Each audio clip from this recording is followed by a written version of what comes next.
Hi, everybody. Thanks for coming back to the show. I really appreciate it when you come and join me here on Talk with TQ.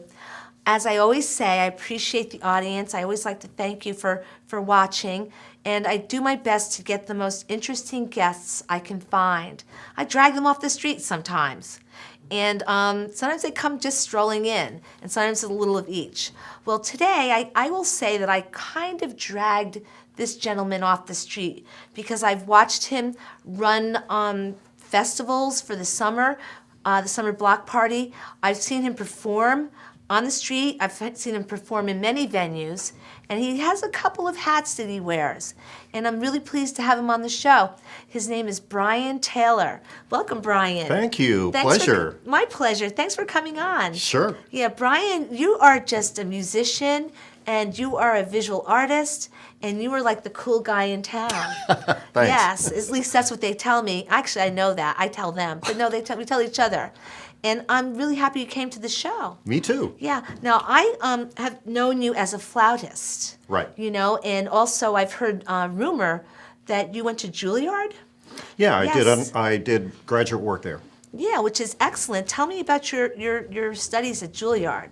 Wow, that was an intense experience because everybody at Juilliard is an absolute genius. Okay. So, you know, even coming from Austin, Texas, which is where I did my undergraduate degree, that's a fabulous music school. But when you're at Juilliard, it's definitely you're playing with the big guys, and Yeah. just world class all the way around, and it ups everybody's game. Right. So when you went to Juilliard, you were in your graduate studies Yeah. at that point. Were you studying anything in particular, or were you just studying music in general? Because I know I've heard you play, and so I don't want to put words in your mouth. You're going to tell the audience a little bit about your style of music, which is your own.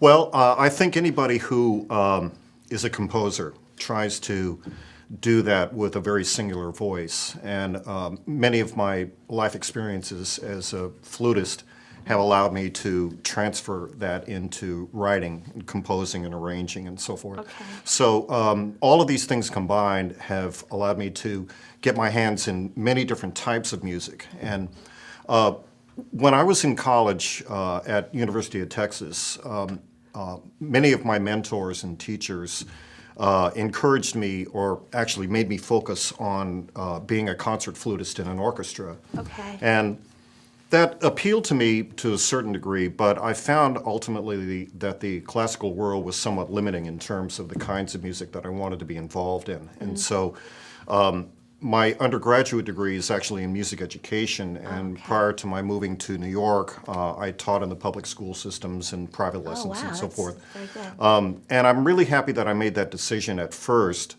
because it allowed me to get my hands on a lot of different instruments, literally all of the woodwinds, all of the brass, percussion, which has always been very dear to me, Yeah.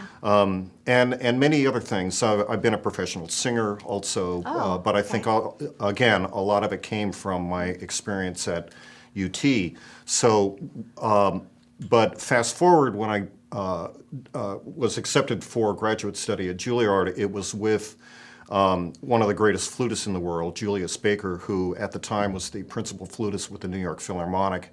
And he was just great. He wasn't a great teacher, but you learned a lot from him in terms of how to make the flute sound in the classical world. Yeah. He's just a fantastic musician, but I would consider him more of a rote teacher. You know, in a private session with him, we would be going over a piece of music, and he would listen to what I was doing, and then he would say, "Well, why don't you try doing it this way?" And he would play it for you. You would show it, and he was great because he always allowed you to make your own decision as far as that goes. So you can make it your own. Yeah, make it your own and interpret a piece of music in your own unique way. He was great that way. So when you were at UT, you said that you were studying music education. Right. So because you said he wasn't a great teacher, but you know, so is that based on what you know in theory about music education? Because you know there are other people in Peekskill, I won't name them, that are actually schooled in that as well. Right. You know, so what made you decide to change? Well, it was never really in my ultimate plan to be a concert flutist. However, when I made the audition in 1979, I absolutely had to jump at that chance, and it turned out to be perfect timing for me. So that summer of 1979, I gathered up all of my worldly possessions Yeah. in one of those little school vans Yeah. and drove from San Antonio, Texas to New York, and I never looked back. Whoa, so you're actually from Texas? Yeah. Okay, because you don't have that Texas drawl. Nope, Yeah, so you lost it on purpose or just kind of... never had one. Oh, you didn't? No. How'd you manage that? Watching Well- a lot of TV? Well, I think a lot of it is due to the fact that my father, who was also from Texas, also had just perfect diction, and Okay. he's kind of a English Nazi in that way. there you go, You yeah. know, and so and I find that I'm that way today. Yeah. And but you should hear my brother. Oh. My brother's got that twang. Yeah. And you know he's from Texas, so everything you say ends with a question. Oh, I see. And so you can't lose it. Right. And he doesn't want to, it sounds like. Evidently. Yeah. That's okay, though. Accents are what make English beautiful. Exactly. You know? But I think that it's wonderful that you're in Peekskill, New York, and you're from Texas. Yeah, it's definitely one of the best decisions I ever made. Yeah. Yeah. So tell me how you embraced Peekskill. I saw that you were very involved in the Summer Block Party series. Right. And you were pretty much the person that was there first, setting up, and the person that was there at the end, breaking it down. Right. So how did you get involved with that with Sol Miranda, who we love so much, and Katie Fader? You know, tell us about that experience. Well, let me just answer the first part of your question and just say that I was a New Yorker living in Midtown Manhattan for 31 years. Okay. And then I was going through a transition, and one of my very, very dearest friends, Margaret Steele, who Yes. is a fantastic artist in her own right, is. Peekskill's star magician. She is. And I knew Margaret back at Juilliard years and years ago when I had first arrived, and we've remained fast friends ever since. Yeah. And she knew that I was going through a change, and so she came to me one day and she said, "Brian, this might be a really great opportunity for you," because she and her husband at the time had just moved to Peekskill from also living in the New York area. And she said, this might be a really great chance for you to have a change of scenery. So why don't you think about coming up over a weekend and staying with us and allow the city of Peekskill to sort of show you around the place. Yeah. And so I said, yes, absolutely. And so in the spring of 2010, I came up and I was allowed to see several different lofts. I think it was like 6 or 7 different lofts, and all of them spectacular. Yeah. And the great thing about living in Peekskill is that it's got this established artist community where everybody picks up everybody else and Yeah. kind of, you know, nurtures what you do and vice versa. Right. So I picked up on that immediately. Yeah. And also, the great thing about living here is that there's an entire mirage of artist lofts Yeah. that are here that are subsidized by the city of Peekskill to keep rents, you know, affordable for Artists. working artists like ourselves. So that was a really good deal, I thought. So Yeah. so I came up and I saw at least 6 lofts, and the last one that I saw was the one that I really fell in love with, and that's the one that I'm in now. Right. And so when I came to living in my artist loft, I decided to incorporate 2 things. I'm also a painter and have been an artist since I was a little kid. And so I decided to make half of my loft a gallery space so Right. that the public can view my large paintings in acrylic. And then the other half is a fully functioning multi-track recording studio. Right. And since I've been here, I've recorded and produced 6 CDs In your space. in my space. Which is one of the not great only my things. own music, but many other artists of literally all different types of music. So it's been great in that way. You collaborate with other performing artists I do. in Peekskill. Yeah. And you want to do some name dropping? Why not?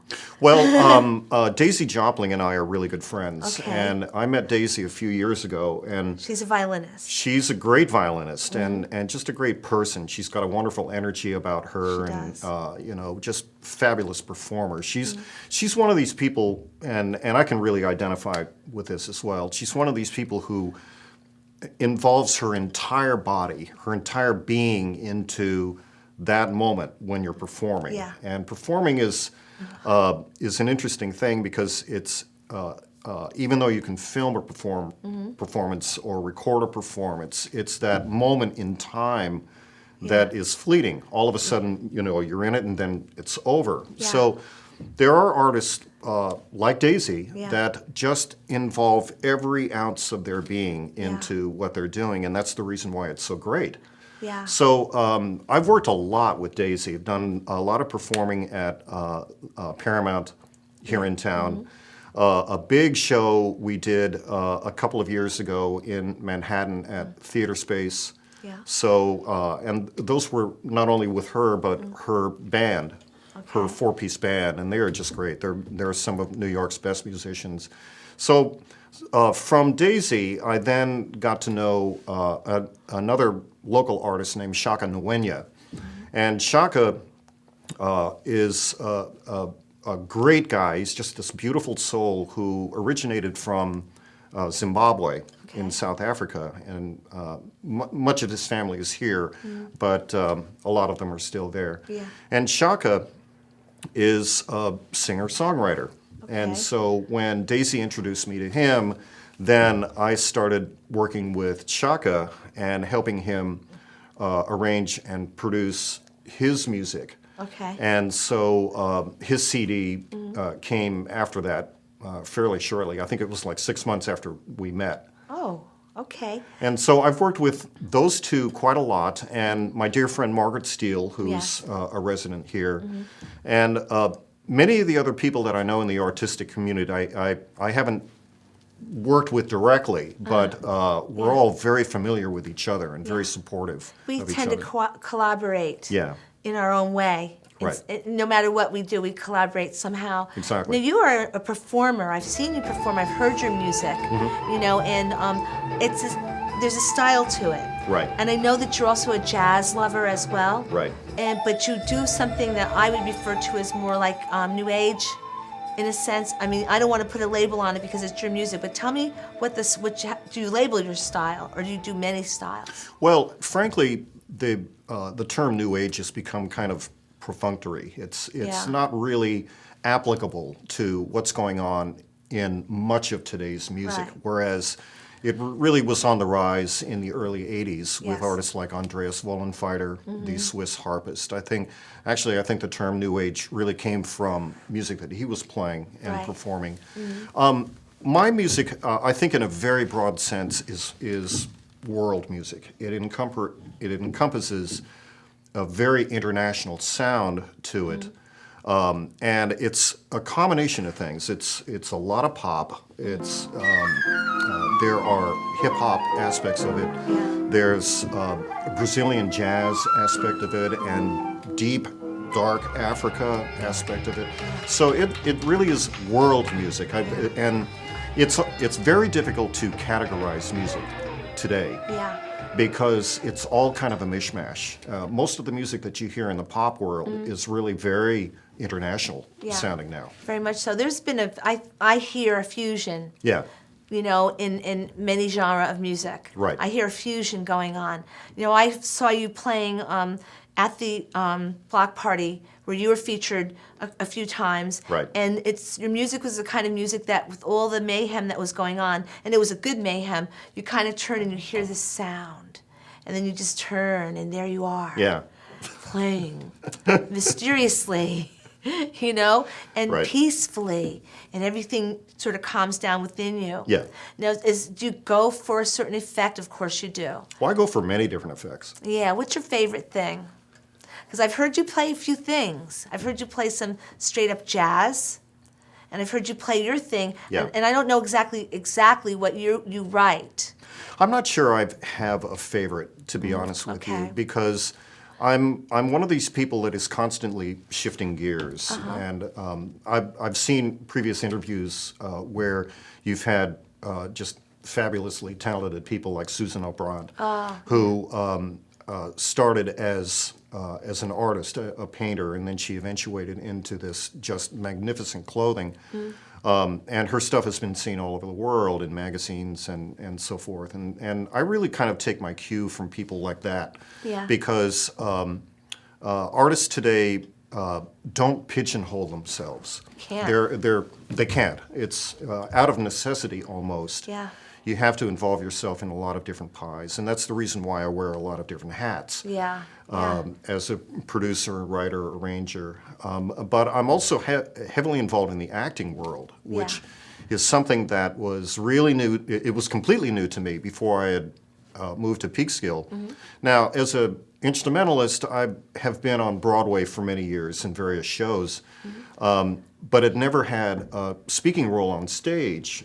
And when I first got to Peekskill, it's kind of an interesting story. Yeah. When I first got to Peekskill, I started getting invited to these open mic sessions at various places around town. Scarlet Antonia's. Yeah. Yeah. And I remember the first couple of weeks I was here, I kind of laid low because I didn't really know anybody and just trying to test the waters a little bit. And so I was invited to Scarlet Antonia's one evening. This is in early September of 2010.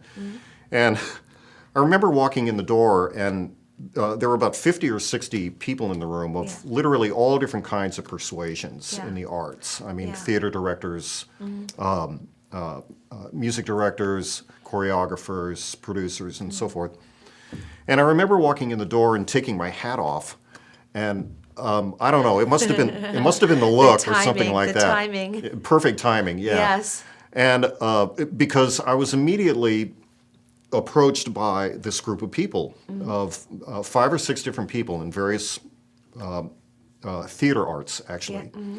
And we got to talking, and I had explained to them that not only had I performed on Broadway for many years, but am a professional singer and have done that. And they said, well, would you consider auditioning for the role of Daddy Warbucks in our production of Annie at the Paramount? And I was a little taken aback by it, but I said, well, okay, first of all, I got 2 reservations, and I explained this to them. I said, first of all, I'm brand new here in Peekskill. There you go. and I'm still trying to get my recording business in my loft going, you know, and taking the appropriate amount of time doing that. And secondly, I said to them, even though I've been a performer all of my life, I'd never actually had a speaking role on stage, to say nothing of actually starring in a show, you know. Because it's the Warbucks character that, at least in my opinion, is kind of the engine that runs everything in the show. That's not to take anything away from the Annie character, but to me, she's just a kid. yeah, right. But to me, this show is really about Warbucks and his arc. So I thought about it for a little bit, and I said, "Sure. When's the audition?" And they said, "Tomorrow." So I quickly changed gears, and I went home, and I pulled Try to Remember from the Fantastics. Just pulled it out of the bag. And I went in the next day, and I auditioned, and I got the part. And then for the next 3.5 months, it was like nonstop rehearsals and radio interviews and photo sessions and working with a vocal coach in order to expand my usual vocal range, about 2 or 3 notes higher in order to accommodate the demands of the music. Right. To say nothing of, just going over the dialogue over and over and over and over again. And just pulling friends off the street and saying, hey, would you please come to my place and sit down with me and read these lines with me? I was doing that constantly during that. But it turned out to be one of the greatest performance experiences of my life. I mean, there's nothing compared with, first of all, performing in front of a packed house, like every seat sold. That is like totally thrilling. Yeah, she did fill it up. Yeah. She did. So To answer your earlier question, I like having my hands in a lot of different performance aspects, and I also consider composing and producing somewhat of a performance medium as well. It is. It is. You know, and you have the voice for Daddy Warbucks, just your speaking voice. It's like, yeah, you got the Warbucks. Yeah. Yeah, right? Thank you. You know, but I think that's a really fabulous story, and I think it's a great story of how Peekskill embraces an artist, a new artist, I agree. to tell the audience, which is an international audience, that they could come to Peekskill and feel very much at home. Right. Because there's this, did you see the sign that says Peekskill's a friendly city? Did you ever Yeah, see I've that? seen it around town. I know, wow, that's funny. There's 2 friendly places in Westchester, Peekskill and Mamaroneck. That's cool. No, friendly Yeah. village, friendly city. But yeah, I think it's wonderful how the artists, well, you embraced us. You know, because I remember Maureen Winzig saying, oh, yeah, there's this new guy, Brian Taylor, and he's, like, really cool. You'll see him walking around. He's like one of us. He's cool. He's good. You know? Yeah, Thank she you. did say that. She complimented you on that. That's sweet. So what are you working on this moment? What are you working on right now? Well, I'm working with a lyricist named James Lamott, Okay. who I met about a year ago. And he had this idea of composing a series of songs, kind of in a suite form, almost in an orchestral suite form, and presenting them to somebody like Tony Bennett. Ooh. It's a very cool idea, but I do know that as far as Tony is concerned, he's, especially now in this part in his life, is concentrating on the American songbook. Yeah. So it's rare for Tony to give himself the challenge of learning brand new material. Yeah. But having said that, these 3 songs that I'm working on with James are really within that Tony Bennett style of, heavy, hard swing, very dancey, strong melody, strong harmony, and very much kind of the vintage of the American songbook. That has been our goal. Yeah. So I work with him on that, and I have several clients all over the place, and many of them in Los Angeles. A lot of them, again, are lyricists, or they may be people who are not necessarily trained musicians, but they have a melody in their head. Yeah. And what they will do is that they will sit down with me and, in very generalized terms, tell me what they want. And at the same time, I'll ask them, well, what do you want this to sound like? Do you want it to sound happy? Do you want it to sound dancey or melancholy or any kind of emotion in between? I generally start with a really broad sense of what the client wants and how they want me to approach it. So if I were to come in and I just hum a few bars. Yeah. And then you would just score it. Right. Wow, that's so cool. Well, at the same time, I'm very lucky. Actually, I should say that I'm blessed and cursed by perfect pitch. Oh, or why what do you is say, why cursed? Because I hear all sounds as a musical pitch. Yeah. I can't get away from it. Yeah. So is it true that musicians walk around with music in their head constantly? Well, certainly true of myself. Yeah, okay, because I've heard this. Yeah. And it doesn't go away. Never goes away. Didn't it make John Coltrane go crazy or something? Well, that and a few other things. A few other things made him go crazy. But yeah, I've heard this. I've heard that it's a constant thing. Yeah. You Well, know? it is. There are times when I get to a real deep meditative state, and I'm really into meditation also, and I study yoga and have several friends in that. Yeah. It's allowed me to get to a really deep place within myself where I can pretty much finally get rid of sounds. But for the most part, during the course of my day, I embrace it because that's my job. That's what I do. And the fact that I have absolute pitch there, it allows me to sit with a client and they will literally sing a melody to me, and I'll just take it right there. There you go. Do my thing. That's really cool. You know, it's interesting, and so a lot of times I've noticed that artists in general, if you just kind of observe, Yeah. you know, like sometimes, look out your window and you're doing your work, you look up and you observe artists walking by, and Right. everybody's got this look. You know that, like, for me, it would be like, what are you thinking about? It's Yeah. like, I'm thinking about a color, and if it'll There you work. go. But musicians in particular will walk around with that look, and sometimes you hear, if you walk by them, there's this vocalizing that happens Right. that you'll hear. I mean, I do, because I'm nosy, I hear it. I'm like, It's hard to What? ignore it. what Yeah. did you hear? What is that? Yeah. But yeah, I think you're one of those people I've seen do that. There are some other performing artists I've seen them walk around with that look Right. on their face, that they're thinking about music. So when Yeah. you go to sleep at night, do you like try to ruminate on a thought, on a melody, so when you wake up, it comes to fruition? Well, that's actually the most difficult part of of what I do, because when I'm trying to go to sleep, the last thing that I want to do is to be concentrating on a piece of music, because then I'll never get any sleep. Yeah. So It'll keep you awake, I can yeah, imagine. yeah.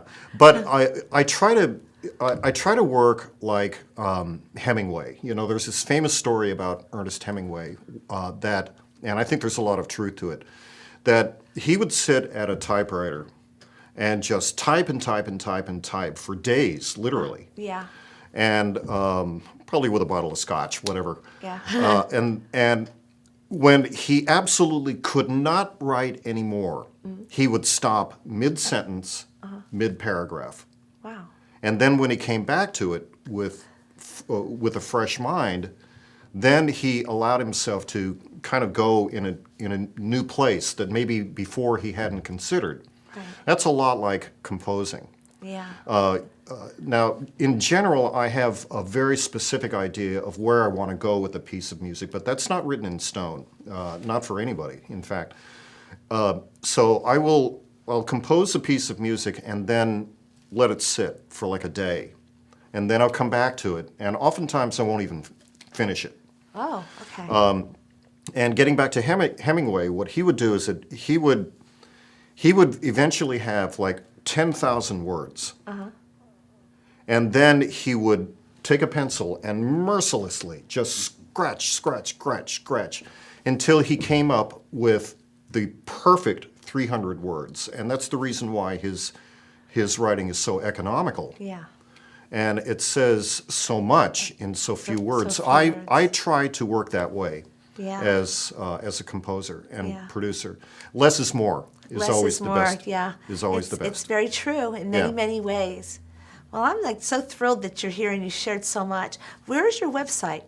It's www.soundpainterstudios.com. Sound The Painter. name of my studio and my production company is Sound Painter. That's all one word. Okay. And when you go into that site, there's a whole section of Brian Delma Taylor, and it's got subsections of my composing work, my performing work, where you can buy my CDs, where you can check out scores that I've done, and things of that sort. It's really a cool site. And I thank you for coming to the show. This has been like just my thrill. Me you know? too. And I'm always thrilled to interview performing artists. And thank you so much. Well, it's my pleasure, and I really give you a big shout out too. You're one of the most talented people in this town, that's you have for to sure. shout, I'm right here. It's all right. It's okay. It's good. No, it's all about you. It's not about me. Okay.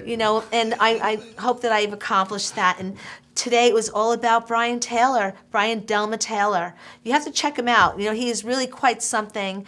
He's one of Peekskill's own, even though he's from Texas, and then New York City, no, he's ours. So if you want to find him, you have to come to Peekskill, New York. And please, thank you. Come back again next time. Please come back again. And thanks so much for joining us on Talk with TQ. And I do appreciate my audience. And have a really good day. Thanks so much. Bye.